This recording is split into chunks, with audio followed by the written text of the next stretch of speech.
Hello, long time no see. I am so excited that I have enough time right now to sit down and make a video. It's been a while and I've really been looking forward to this. So thank you for watching. I've talked a lot already about why I think a raw vegan lifestyle is so wonderful and why it enhances your experience of life so much. What it's done for me, the way that I perceive the world and like float through life. It's amazing. So I think I've probably given you enough reasons why I think it's so wonderful. And now I think I need to get into like the basics of this lifestyle, like how to do it, what things do you need to keep in mind, what things are important to remember to be as successful as possible. So these are my raw vegan basics. So one basic that I think is so important to keep in mind is an abundant, positive mindset. The reason this is important is because you need to feel that you have enough to, first of all, jump into this lifestyle. So it costs a lot of money to buy the produce that you need to eat. So first of all, you need to tell yourself, I have enough money to buy produce that I need. I have enough fruit in the stores that are available to me. I have enough time to prep this food. I have enough time to shop for the food. I have enough willpower to avoid the foods that I know aren't ideal. And I have enough tenacity to be a weirdo and eat differently from other people. So you have to know that you have enough. It's true, you do, you have enough. And so try to embed that into your thoughts. So a really good way to have a positive mindset, I find, is to use affirmations. And I know you've probably heard this so many times, but have you really put it into practice? So in the very beginning, I heard about an app that I still use. So this was more than 2 years ago. I started using an app called I Am, and it's free.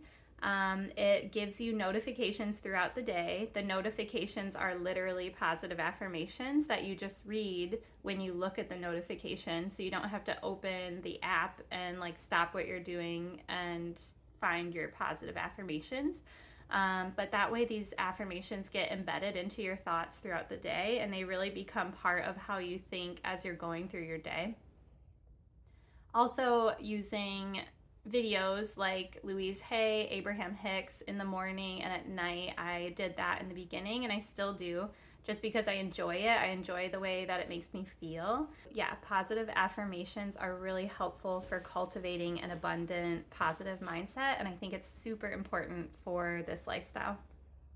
And I want to be clear that I think that this lifestyle actually helps to cultivate that positive, abundant mindset, because when you are flooding your body and your mind, literally you're flooding your body and your brain with the nutrients that it needs, the glucose that it needs, the phytonutrients, the vitamins, the minerals, the hydration, the fiber, all of those things that usually the people that you see around you are actually very deficient in. When you're flooding your body with what it actually needs, your mind will start to feel more abundant. Like you'll feel like, oh yeah, I do have enough of what I need within me right now. So yeah, and let me also say that I think that our natural, like our inherent mind state is of abundance and positivity, and I think it just gets kind of mucked up.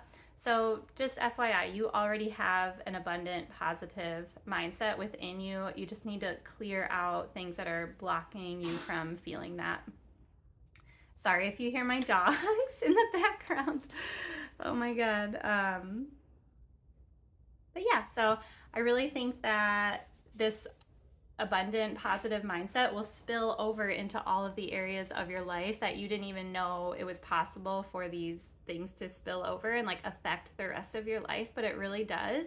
Yeah, it just helps you live from a more relaxed and clear and happy space, and so everything else in your life will get better. So, going along with this mindset of abundance, you really need to eat enough food. Like, you need to eat way more food than you would normally eat if you weren't, like, I don't know, other than, so the starch solution is a really good, like, gateway into the raw vegan lifestyle, because with the starch solution, too, you're eating like huge portions of food because the caloric density is so low, but the nutrients are so high. And so that's really the way that we're designed to eat, is high volume and high nutrient, but low calorie. So we really do need to eat more food, like high volumes of food, fruits and veggies, to feel satiated, and to feel hydrated, you know. So most of what you're eating too, a lot of it is water, which is just wonderful for your body. So yeah, so especially in the beginning, I think that it's super important in the beginning of this lifestyle to eat enough food, and you might find, like, over the years as you go, that you will not have to eat so much. Another thing that I think is important is to get most of your calories from fruit. If you get most of your calories from fruit, then you won't be looking to other sources like fat to get your calories. And I think that is what happens, which leads me to my other raw vegan basic, is to keep it low fat. And I know this from experience. And I think everybody has to kind of go through this. Like, I think if you're in the raw vegan world, you know, like, you've heard other people say this, that they've kind of tried higher fat, and they've kind of let themselves have more fat certain days, and then they can feel the difference. And really, I think it's just because your liver has so much more to process. Like, the liver has to process fat. It takes a lot of energy to process fat, even the healthy fats that we eat as raw vegans. And yeah, it's just amazing how different I feel when I'm eating less fat. Like right now, I'm way lower fat than I was like 2 weeks ago, and man, I feel different. I feel so much more energized. It's not that I felt horrible like when I ate more fat and was raw vegan. It's just that, like, now I feel like electric, like I have way more energy. Another thing I want to touch on is to eat a ton of greens. I think greens are so amazing for regulating your nervous system, your hormones, and they help get rid of cravings. There's just so many benefits to greens. So I eat a really big salad at night, and I eat a green smoothie or a green juice in the morning too. So I do incorporate greens quite a bit. Eat ripe fruit. That is the way that it's supposed to be eaten. And I'm not perfect. I don't always eat fruit when it's amazingly ripe, especially in the winter. Right now I live in Michigan. But definitely try your best to eat fruit that is ripe. That's how we're supposed to eat it. Also, with fat, if you're going to eat fat, eat it later in the day so that you are not mixing it with your fruit. I like to eat fruit during the day and then salad at night, and then fat with the salad. And when I try and eat fat like during the day, like at the same time as my fruits, it's just, I get bloated, like I just do, and I just don't feel as energized. So definitely, I think that helps to make sure to eat less fat during the day and just have it at night. And that way you're kind of like keeping it to a minimum. Like by the end of the day, when you're having your salad and you're having a little fat with your salad, you're like already so full, you're not going to overdo it with the fat. A really important basic for me is to go to bed early so that I get good quality sleep. For me, early enough means by 9:30 to 10. Sometimes I stay up till 10:30, and for me, if I'm up till 10:30, I'm like, well, this is way too late. The reason is because I know that if we are up past 10 p.m., the body is going to release cortisol, and you probably know cortisol is a hormone that helps you stay awake. You might think of it as like a stress hormone, and it can be, but also it's just the awake hormone. So cortisol is supposed to spike in the morning when we wake up, and it's supposed to gradually decrease throughout the day. And when it is low enough, melatonin will kick in, and that's when we get really good quality sleep. But if we are still awake past 10 p.m., our brain actually thinks that it is trying to survive the night. So it's going to help you survive the night. You know, if you're awake past 10 p.m., your brain thinks, well, we must be running from a predator or building a shelter or migrating. You know, something important is happening, so I better help you stay awake so we can survive the night. So it's going to release cortisol, which is the awake hormone. It's going to release that again. And if cortisol is up, melatonin can't kick in.